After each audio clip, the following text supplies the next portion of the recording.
So hello everyone. तो पिछले video में हम बात किए थे सिजोफ्रेनिया के बारे में और हम डीआईडी के बारे में थोड़ा बात किए थे। तो आज हम डीआईडी का एक वैरायटी जो कि जेरूसलम सिंड्रोम के नाम से जाना जाता है, उसके बारे में थोड़ा डिस्कस करेंगे। तो जेरूसलम सिंड्रोम मतलब जेरूसलम एक जगह का नाम है और ये थोड़ा मैथोलॉजिकली एक क्रिश्चियनिटी से थोड़ा रिलेटेड है। तो इस जगह पे ना कोई भी अगर जाता है या फिर 100 लोगों में से 4-5 लोगों में ये सिंड्रोम दिखाई देता है। होता क्या है इसके बारे में हम डिटेल में बात करेंगे। तो पहले थोड़ा इसके बारे में जान लेते हैं। The Jerusalem syndrome also known as the messiah complex, इसको मसीहा कॉम्प्लेक्स भी बोलते हैं। जो जेरूसलम में जाता है 100 में से 4-5 लोगों में ये दिखाई देता है, ये सिंड्रोम दिखाई देता है।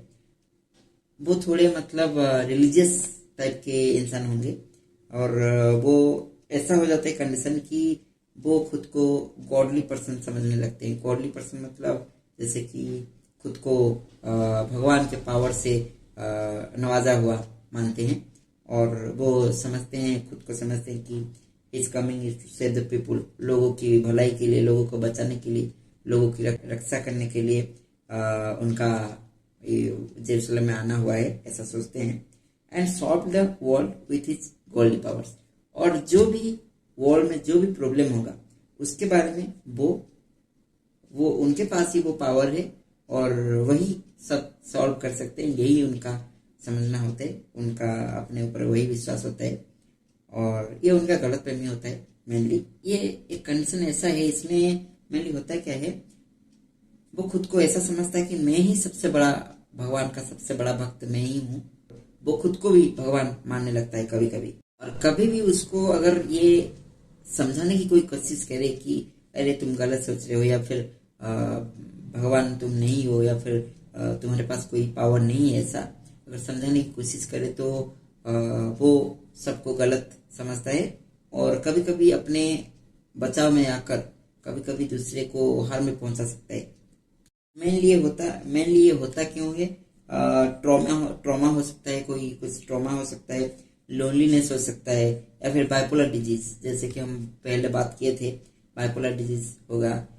इसके बाइपोलर डिजीज के बारे में एक मूवी है 404 नॉट फाउंड, वो मूवी थोड़ा देख ले तो उसके बारे में ज़्यादा जान सकते हैं। सिजोफ्रेनिया के बारे में पहले बात कर चुके हैं। अगर सिजोफ्रेनिया हो पेशेंट को तो ये हो सकता है हाई बिलीव ऑन गॉड, अगर भगवान के ऊपर कुछ ज्यादा ही भरोसा हो जाए तो ये कंडीशन दिखाई दे सकता है।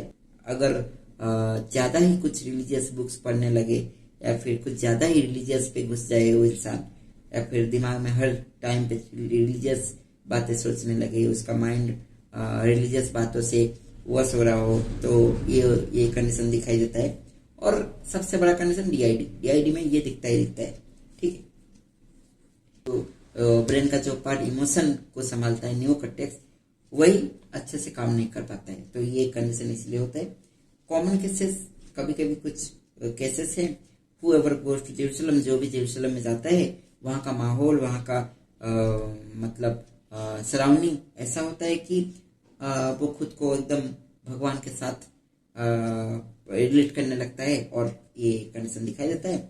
Some of their think they are Jesus और होली स्पिरिट, कभी कभी वो खुद को भगवान समझते हैं और ये चीज होता है मेनली। तो नेक्स्ट वीडियो में हम और एक कंडीशन के बारे में डिटेल में बात करेंगे। तो आज के लिए इतना ही, फिर मिलेंगे एक नई वीडियो में। Thank you.